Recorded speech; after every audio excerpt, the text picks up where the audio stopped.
This story, blind Bartimaeus, Mark chapter 10, 46 to 52, is a great story.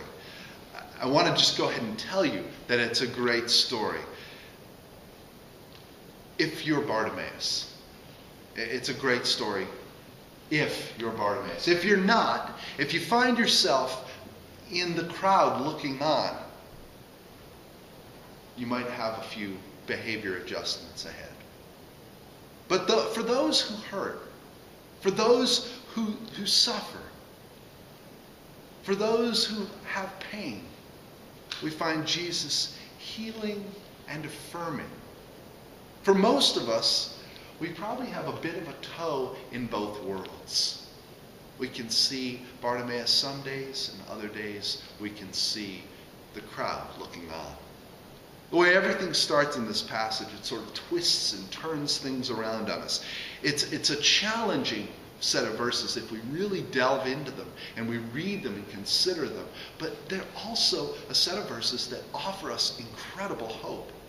Now, if we want to situate this in the stream of events in Mark, this is Jesus' last healing in Mark. One last sign before the Passion begins in chapter 11.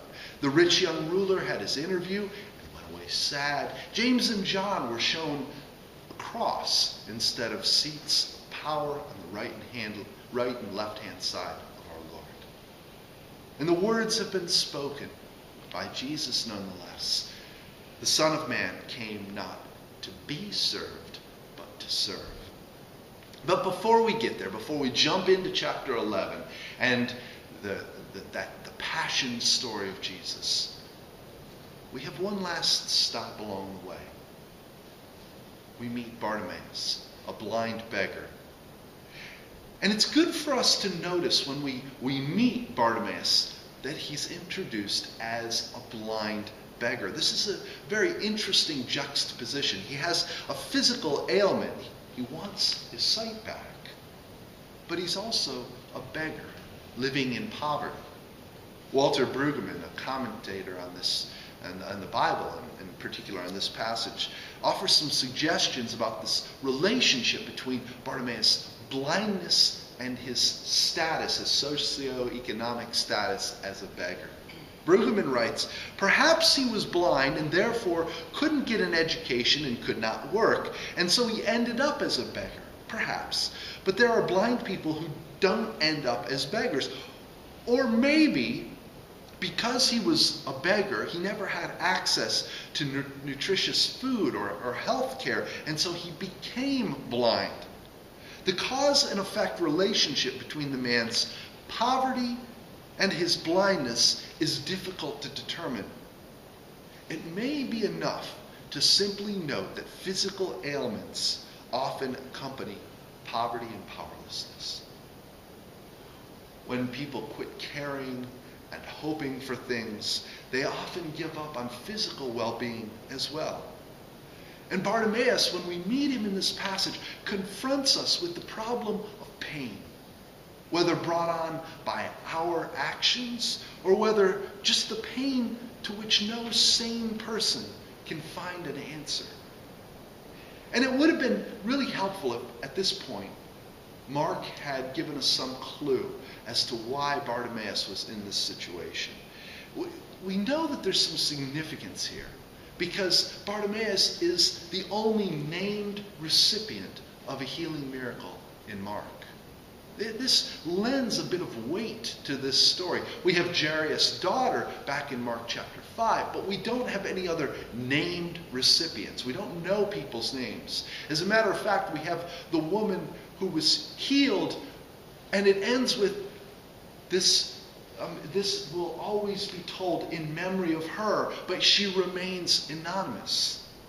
In seeing Bartimaeus' pain, we can be reminded of the universality of pain, that we all have pain on some level. What is our pain? What sort of injuries do we bring to the side of the road as we take a seat alongside Bartimaeus?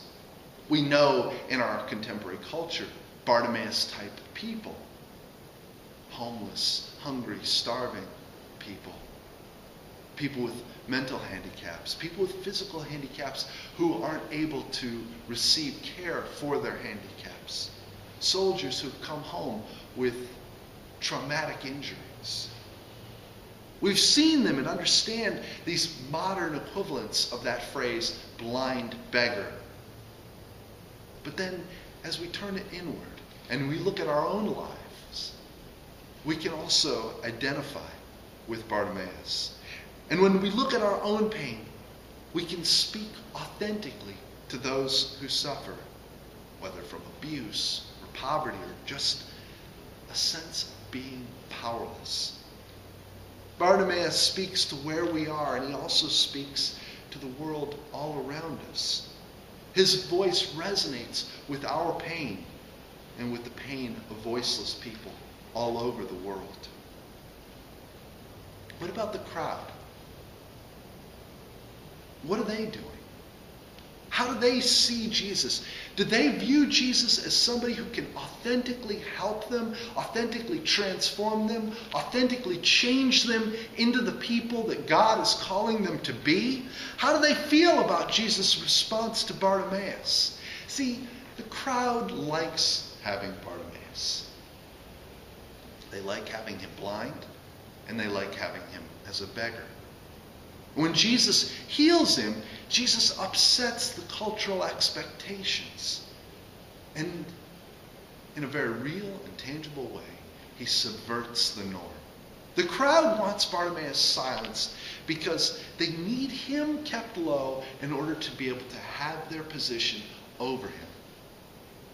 The crowd needs Bartimaeus at the bottom because without him at the bottom, well, maybe I'll be at the bottom.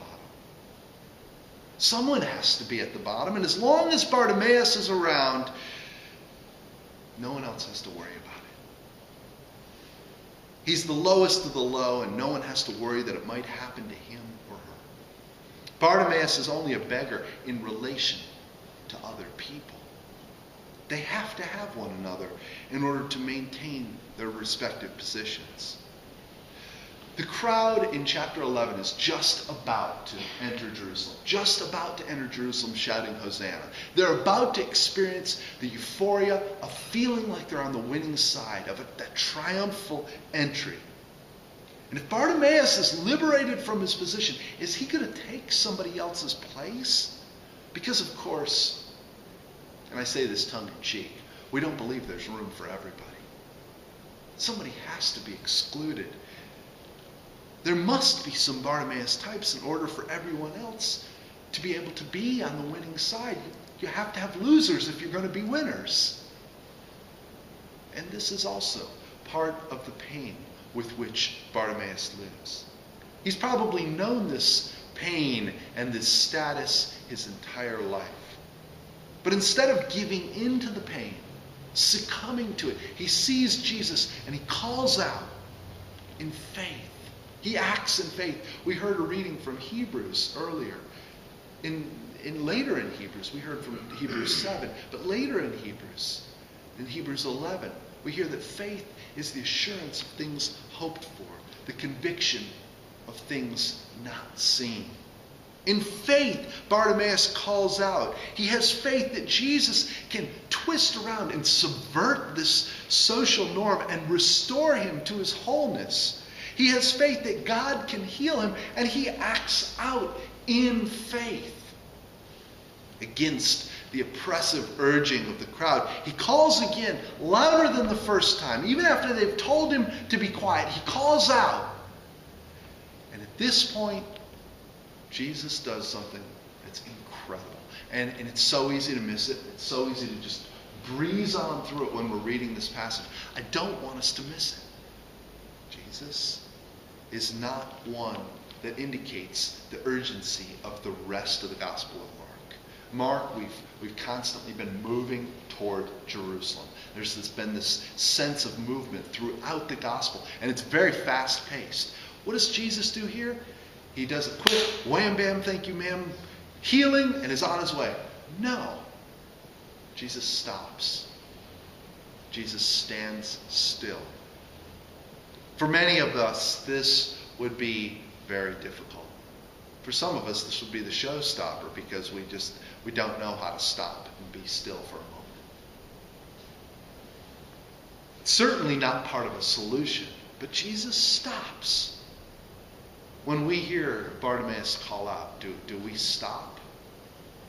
Or do we rush ahead, headlong into trying to find out whatever solution to his problem, whatever solution we perceive his problem needs? Jesus is depicted here as stopping first and then speaking. Bartimaeus spoke out of his pain, and he spoke in faith, and then Jesus stopped to listen. The crowd doesn't want Jesus to hear the painful words of Bartimaeus. As I said, if his status can be maintained, nothing's going to upset the status quo. If he can be kept in this place, everything stays the same. And we don't want change. We've never done it that way before. Bartimaeus spoke. In every society, in every time, in every place, it seems, in a similar way as with the crowd in Bartimaeus, powerful institutions, companies, hospitals, schools, courts, and even churches serve to help keep people in their designated slots. But unlike the crowd, Jesus stops and listens and says, "What can I do?" Bartimaeus has been heard. He is terse and unambiguous. "I want my sight back." He could have said, I want to be whole. I want access to public life. I want to participate in what's going on here. Maybe he could have said, if I have my eyes, I'm going to quit this begging. And I want my dependency to end.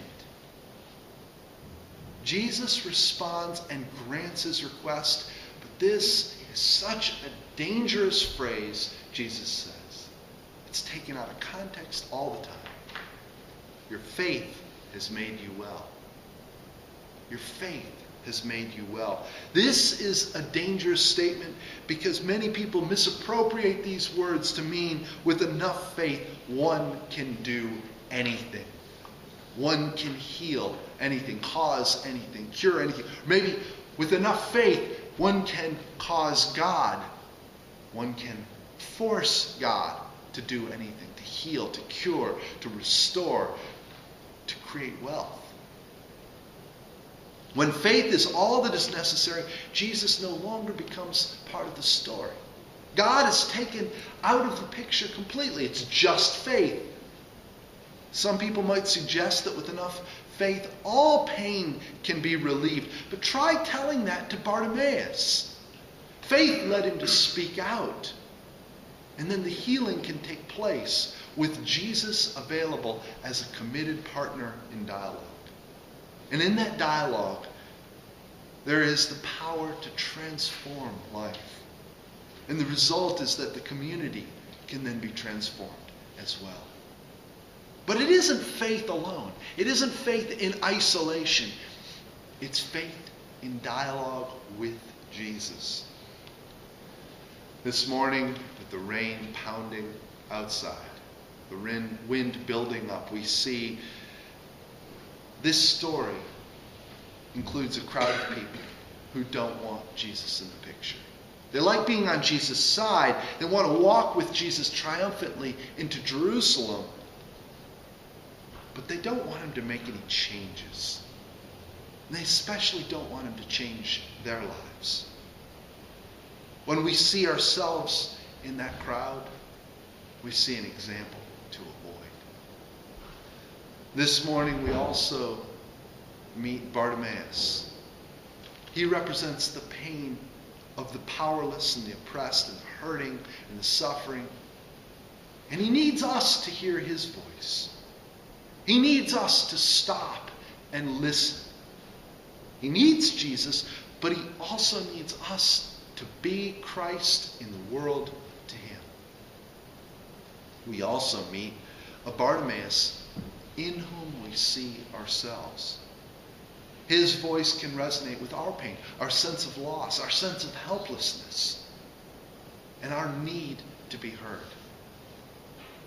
He was heard when he wouldn't stop reaching out for Jesus, and Jesus responded when he refused to shut up. May faith in God open our mouths and speak the words that ultimately begin the path to healing. Jesus, have mercy.